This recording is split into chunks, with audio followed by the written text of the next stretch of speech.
আলাইকুম সাংবাদিকবৃন্দ।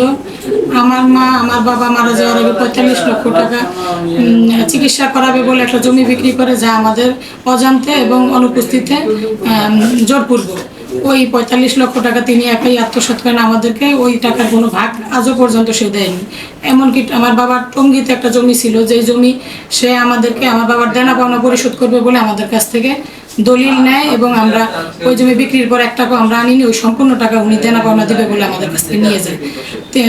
এর পরবর্তীতে সে আমাদেরকে আমার বাবার পেনশন তোলার জন্য পাওয়ার চায়, আমরা পাওয়ার দেই না বলে সে আমাদের 2 ভাই বোনকে ওয়ারিশ থেকে বাদ দিয়ে একাই পেনশন সম্পূর্ণ তুলে ফেলার জন্য পদক্ষেপ নেয়।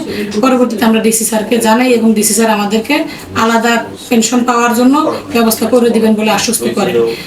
এর পরবর্তীতে তিনি আমাদেরকে বিভিন্নভাবে হুমকি দিয়ে আসছে, আমাদের প্রাণনাশের হুমকি দিচ্ছে। এমনকি গত 3/5/2024 তারিখে আমার ঢাকার বাসায় হামলা চালায়, ওইখানে আমাকে এসে মারধর করে।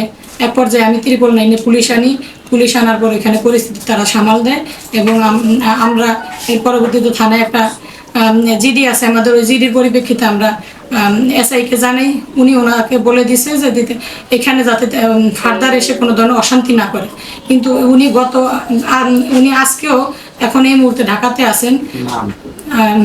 বিবি মরিয়ম এখন ঢাকাতে আছেন। তিনি এসআইকে দিয়ে বিভিন্নভাবে আমাদেরকে প্রেশার করাচ্ছে যে আমরা ওই বাসায় আসি এবং কেন ওনার বিরুদ্ধে আমরা জিডি করলাম। উনি সরকারি চাকরিজীবী বিবি মরিয়ম।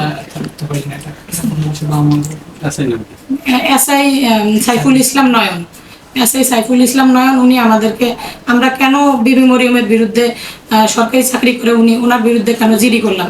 আমি আমার নিরাপত্তা চেয়ে জিডি করছি। আমি এখানে ওনার বিরুদ্ধে কোনো মিথ্যা অভিযোগ দেইনি। উনি ওইখানে আমাকে হামলা করছে। ওই সিসিটিভি ফুটেজ অলরেডি আমার ফেসবুক আইডিতে দেওয়া আছে এবং আমার কাছে ওই সিসিটিভি ফুটেজ প্রমাণস্বরূপ আছে। এখন কি চাচ্ছেন আপনি? এখন আমি উনি যেহেতু ভূমি সহকারী কর্মকর্তা, উনি ডিসি স্যারের আন্ডারে কর্মরত আছেন। আমি জেলা প্রশাসকের দৃষ্টি আকর্ষণ করছি এবং আকুল আবেদন জানাচ্ছি ডিসি স্যার যেন অবিলম্বে আমাদের সমস্যাটা সমাধান দেন। আমি ভোলা সহকারী কমিশনার ভূমি স্যারের এসিলেন্ট স্যারের দৃষ্টি আকর্ষণ করছি।